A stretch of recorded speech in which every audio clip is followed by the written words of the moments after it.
أعمالنا إنه من يهد الله فلا مضل له ومن يضلل فلن تجد له وليا مرشدا أشهد أن لا إله إلا الله وحده لا شريك له وأشهد أن محمدا عبده ورسوله الذي لا نبي بعده اللهم فصل وسلم على نبينا محمد وعلى آله الطيبين الطاهرين إلى يوم الدين وبعد فيا عباد الله أوصيكم ونفسي بتقوى الله وطاعته لعلكم ترحمون فقد قال الله جل في علاه بعد أعوذ بالله من الشيطان الرجيم بسم الله الرحمن الرحيم يا أيها الذين آمنوا اتقوا الله حق تقاته ولا تموتن إلا وأنتم مسلمون وقال أيضا يا أيها الذين آمنوا اتقوا الله وقولوا قولا سديدا يصلح لكم أعمالكم ويغفر لكم ذنوبكم ومن يطع الله ورسوله فقد فاز فوزا عظيما عباد الله sidang jamaah salat Jumat yang dirahmati Allah Subhanahu wa taala. Puji serta syukur kehadirat Ilahi Rabbi Jalla wa Ala yang telah mengeluarkan kita dari bulan suci Ramadan, yang mudah-mudahan Allah Subhanahu wa taala mengganti seluruh keburukan kita dengan kebaikan-kebaikan yang tidak terhitung jumlahnya. Yubaddilullahu as-sayyi'atil hasanat, di mana Allah Subhanahu wa taala akan merubah semua dosa-dosa menjadi pahala-pahala yang berlimpah. Dan semoga Allah Subhanahu wa taala menerima amal ibadah Ramadan kita, dikeluarkan kita menjadi orang-orang bertakwa, dan juga menerima amal puasa Syawal kita, dan Allah Subhanahu wa taala memanjangkan umur kita untuk bisa bertemu dengan Ramadan yang akan datang. Salawat beriring salam tak lupa kita curahkan kepada baginda besar Muhammad sallallahu alaihi wasallam. Dialah Rasul sallallahu alaihi wasallam yang jika tidak ada namanya dalam hati kita maka imannya dipertanyakan. Ketika Umar radhiyallahu taala anhu ditanya oleh Rasul sallallahu alaihi wasallam, "Wahai Umar, siapakah orang yang paling engkau cintai?" Kemudian Umar radhiyallahu taala anhu mengatakan, "Ya Rasulullah, sesungguhnya aku lebih mencintai diriku sendiri, kemudian aku mencintai dirimu." Kemudian Rasul sallallahu alaihi wasallam mengatakan, "Kalla ya Umar, tidak seperti itu wahai Umar, tapi jadikanlah namaku, jadikanlah aku orang yang paling engkau cintai melebihi dirimu mencintai dirimu sendiri." Sampai akhirnya Umar radhiyallahu taala anhu mengatakan, "Ya Rasulullah, setelah ini bahwa aku lebih mencintai dirimu dibanding aku mencintai diriku sendiri." Wahai ibadallah, jika ada nama anak-anak kita di dalam hati kita, jika ada nama orang tua kita, pasangan hidup kita di dalam hati kita, maka ketahuilah, tolong geser sedikit nama-nama mereka dan jadikan Nabi Muhammad sallallahu alaihi wasallam adalah orang yang pertama ada di dalam hati kita. Karena tanpa Nabi Muhammad, keimanan kita dipertanyakan oleh Allah Subhanahu wa taala. Rasulullah sallallahu alaihi wasallam adalah seorang nabi. Di saat seluruh nabi mengatakan nafsi nafsi, semua nabi pada hari itu mengatakan jiwaku wahai jiwaku. Sekelas Nabi Ibrahim Khalilullah mengatakan nafsi, sekelas Nabi Isa Ruhullah mengatakan nafsi, sekelas Nabi Musa Kalimullah mengatakan nafsi. Namun hanya satu nabi mengatakan ummati ummati. Dialah Nabi besar Muhammad sallallahu alaihi wasallam, yang tidak ada nabi yang lebih mulia daripada Nabi Muhammad, dan tidak ada umat lebih mulia daripada umat Nabi Muhammad sallallahu alaihi wasallam. Allahumma salli wa sallim wa barik wa karrim ala nabiyyina Muhammadin. Sidang jamaah Jumat yang dirahmati Allah Subhanahu wa taala. Tema Jumat kita pada kali ini adalah kehebatan sebuah doa. Ketika Rasulullah sallallahu alaihi wasallam berada dalam sebuah peperangan pertama dalam sejarah kaum muslimin, yang kita kenal peperangan yang terjadi pada bulan suci Ramadan, tanggal 17 Ramadan tahun 2 Hijriah, yaitu perang Badar. Rasulullah sallallahu alaihi wasallam mengetahui kelemahan kaum muslimin yang secara jumlah pun hanya sedikit. Mereka berjumlah 313 orang, tetapi musuh berjumlah 1000 orang. Kemudian Rasulullah sallallahu alaihi wasallam ketika menginspeksi pasukannya, Rasulullah sallallahu alaihi wasallam mendapatkan mereka dalam keadaan yang lemah, baik secara jumlah maupun secara peralatan. Kemudian Rasulullah sallallahu alaihi wasallam dalam hadis Imam Muslim dalam kitab sahihnya, Rasulullah sallallahu alaihi wasallam pun menghadap kepada kiblat, wa madda yadayhi ila sama. Kemudian Rasulullah sallallahu alaihi wasallam mulai mengangkat tangannya dan seraya berdoa. Ya Allah, Allahumma in tuhlik hadhihi al-isaba min ahli al-Islam. Ya Allah, apabila engkau hancurkan, apabila engkau kalahkan, apabila engkau tidak membantu kami dalam peperangan ini ya Allah, apabila kami tidak dimenangkan olehmu ya Allah, falan tu'bad fil ardi abada, maka sesungguhnya engkau tidak akan pernah diibadahi di atas muka bumi ini ya Allah. Kemudian Rasul sallallahu alaihi wasallam yastaghithu hatta saqata ridauh. Rasul tetap dalam keadaan beristighatsah, memohon pertolongan kepada Allah sampai ridauhu saqata ridauhu, jatuhlah sorban beliau. Kemudian fa akhadha Abu Bakr as-Siddiq, kemudian Abu Bakar as-Siddiq radhiyallahu taala anhu mengambil rida beliau, mengambil sorban beliau dan mengikatkannya kembali kepada bahu beliau Rasul sallallahu alaihi wasallam. Dan Abu Bakar pun mengatakan, "Ya Rasulullah, kafaka munasyidataka rabbak." Wahai Rasulullah, cukuplah doamu karena pasti Allah akan menolong kita. Maka turunlah dalam surat Al-Anfal, turunlah sebuah ayat dalam surat Al-Anfal, "Idz tastaghithuna rabbakum fastajaba lakum anni mumiddukum bi alfin minal malaikati murdifin." Wahai Muhammad, ingatlah ketika engkau meminta pertolongan kepada aku, ketika kalian semua tastaghithun, beristighatsah kepadaku, fastajaba lakum, kemudian aku sebagai Allah menjawab doa-doa kalian, anni mumiddukum bi alfin minal malaikati murdifin, mereka berjumlah 1000, jangan khawatir wahai Muhammad, karena kami akan menurunkan 1000 pasukan yang jumlahnya 1000 pasukan yang mereka adalah dari pasukan para malaikat. Sehingga ketika Rasulullah sallallahu alaihi wasallam menunggu pasukan itu datang, maka Rasulullah sallallahu alaihi wasallam pun mengatakan, "Busyra lakum, wahai para sahabatku, kabar gembira bahwasanya Jibril alaihi salam telah datang dan dia membawa pasukan malaikat dari langit ketiga berjumlah 1000 pasukan." Sampai akhirnya ketika kaum muslimin dalam keadaan yang lemah, seakan-akan mereka pun mengetahui kelemahan mereka dan mereka akan dalam keadaan mati, Allah Subhanahu wa taala menjelaskan di dalam Al-Qur'an, "Ka'annama yusaquna ilal maut wa hum yanzurun." Para sahabat pun satu dengan lainnya mengatakan, kita akan mati, kita akan digiring kepada kematian, karena memang mereka dalam keadaan yang tidak punya pengalaman dalam peperangan. Namun dengan doa Rasul sallallahu alaihi wasallam yang langsung Allah ijabah, akhirnya kalkulasi hitungan Jenderal Bintang 5 pun salah dan kalah. Sesungguhnya kemenangan kaum muslimin pada perang Badar bukan karena kekuatan kaum muslimin dan bukan karena kelemahan kaum kafir, tapi kemenangan kaum muslimin adalah karena kehebatan dari sebuah doa dari Rasul sallallahu alaihi wasallam. Itulah sebuah doa wahai saudaraku, di mana kaum muslimin saat ini mulai untuk meremehkan sebuah amalan ini, di mana mereka mengatakan bahwasanya doa saya sudah banyak ustaz, tapi doa saya tidak diijabah Allah Subhanahu wa taala. Bukan doanya yang salah, tapi caranya adalah yang salah. Ketika Nabi Zakaria alaihi salam ditakdirkan oleh Allah menikah dengan seorang perempuan yang aqir, perempuan yang mandul, kemudian Nabi Zakaria pun berdoa kepada Allah untuk meminta keturunan.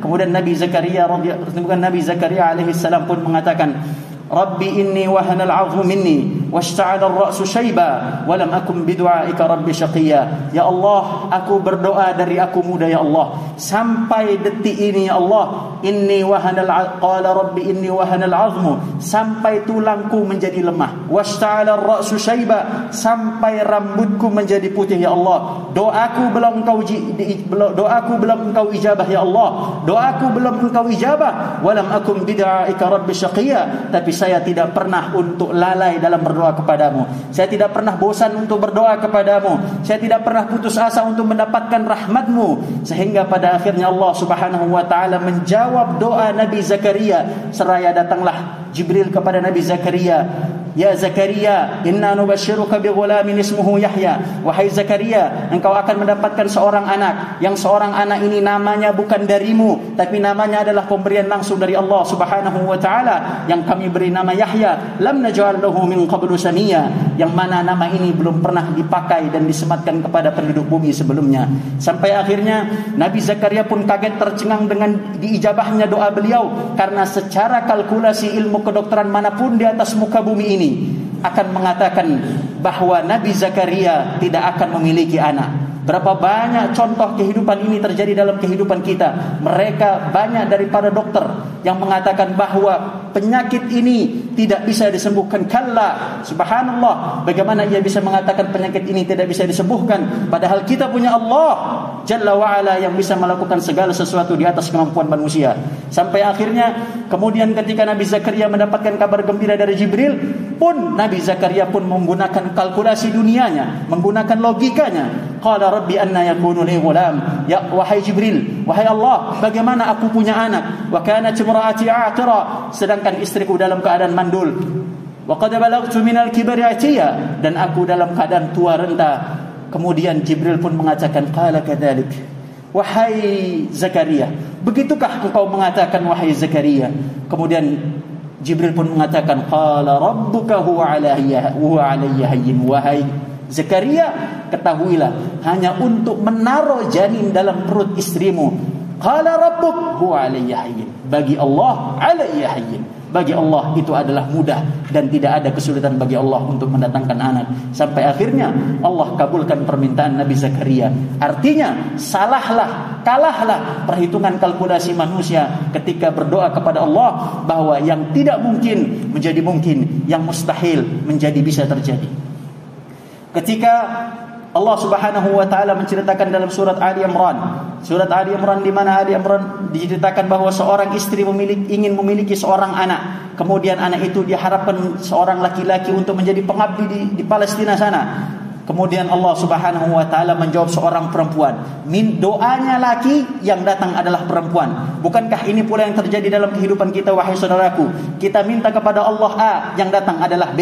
Kita minta kepada Allah B, yang datang adalah C, dan seterusnya. Kemudian ternyata ketika orang itu ridha dengan apa yang Allah kasih, maka Allah akan memberikan kehebatan yang luar biasa. Bukankah bunda kita Maryam alaihissalam, ketika Allah izinkan untuk memiliki seorang anak yang suci, bukankah nama Maryam Allah sematkan menjadi salah satu nama di dalam Al-Quran yang namanya ini bergandengan dengan nama semua para laki-laki saleh dalam Al-Quran. Dalam Quran tidak ada nama seorang perempuan kecuali nama Maryam. Bukankah di dalam Quran hanya ada nama-nama laki-laki? Nama surat Nuh, surat Muhammad, surat Yusuf, surat Imran, surat Hud, surat Yunus, dan seterusnya. Tapi tidak ada nama perempuan, yang ada hanyalah nama Maryam. Bukan disebabkan karena kehebatan Maryam, tapi karena diijabahnya doa seorang ibu. Diijabahnya doa seorang ibu ketika ia bernazar, ya Allah, inni nadartu laka ma fi batni muharrara fataqabbal minni innaka antas samiul alim. Wahai Maryam, wahai Allah, aku bernazar bahwa di dalam perutku ini untuk meneruskan agamamu ya Allah, maka terimalah doa kami. Dan ketika datang Maryam, ibunya pun ridha. Ketika ibunya ridha, maka ketika itu Allah Subhanahu wa taala menjadikan Maryam bukan hanya wanita biasa, tapi juga ia wanita suci yang dihormati baik oleh muslimin maupun oleh orang-orang non-muslimin. Dan dengan kehebatan itu, dengan kehebatan doa daripada ibundanya, akhirnya Maryam disematkan menjadi wanita suci dan juga memiliki keturunan yang akhirnya keturunan itu benar-benar menjadi penerus daripada cita-cita sang nenek tadi, karena ia bernazar untuk menjadikan seorang keturunannya menjadi pembela di Palestina sana. Bukankah Nabi Isa adalah nabi yang juga bergerak dakwahnya di Palestina sana?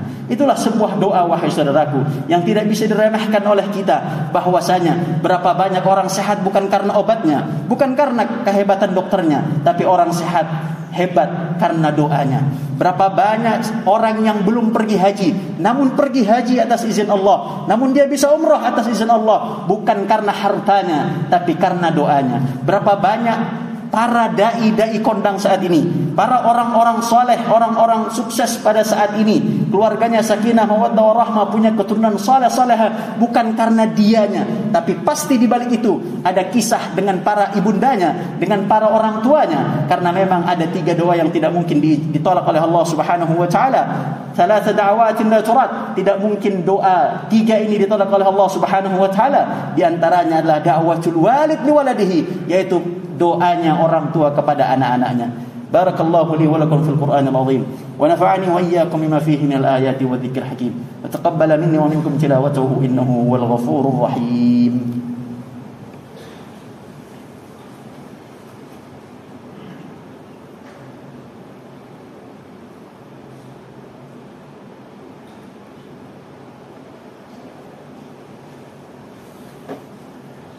Innal hamdalillah ثم الصلاة والسلام على رسول الله وعلى آله وأصحابه ومواله.